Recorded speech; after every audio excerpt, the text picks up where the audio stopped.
So I decided starting today, I'm going to start having story time and talking about a lot of my journeys. I've been doing some talks with some friends of mine, and they always say, why don't you talk about the things that you go through? And I'm like, I used to wait for sorry, used to need the word. I think it's really good to talk about thinking closure came from what I never heard. You never know who else went through it. But I've grown past the need for you to validate. Story time, talk about my peace don't live in apologies that come too late. My journey. Particularly, I never really spoke about. I accept that people are exactly who they show. My journey with my sister. Sorry, don't mean change. That's something that I know. And allow her so to do release you from the guilt you never feel. About the journey, because I think a lot of people take interest in being in prison. The journey on after prison, the afterlife of supporting somebody in prison is a really extremely hard journey. And so, I believe it was last week I saw someone in the Greenville Correctional speak about their loved ones in prison and what they went through. And so I commented on that. I spoke about my sister and myself journey. But Marsha was released from prison on June 30th, 2020.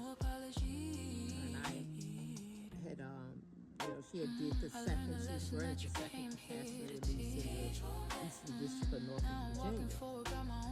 And I think that some people say sorry, some never will at all. Either way, I'm good. I refuse to take the fall. I'm carefree now. No chains can hold me down. When she was here, and I realized that I wasn't the same person. I think I wasn't the same person that she was. And no apologies needed. I've made my peace with it all. I don't need your sorries, don't I wait too long. And to this day, you are who you are, and I accept that now. I'm pretty much over it. But I'm going to start talking about that period of time in my life, because I think people kind of need to have an idea of, like, what you're facing when someone gets out of prison. Because you can be really close in prison and then get out. And, and to be honest, I don't really, we've gone so long, like this is, 226 years and I'm 6 years. I'm kind of like a puzzle. I'm really over it.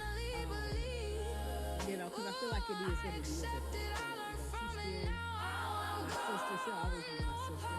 We just don't see life the same, and that's okay. I think that she's more comfortable with telling her story, without including me.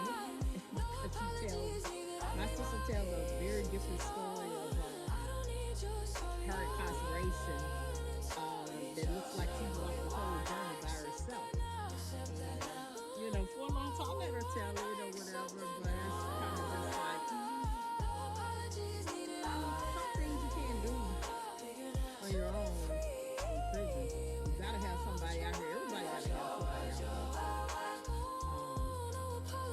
I'm gonna just start talking about my journey, so you never know who needs to hear it, and so that's what I'm gonna start doing. So stay tuned for my upcoming videos of my journey as I start telling my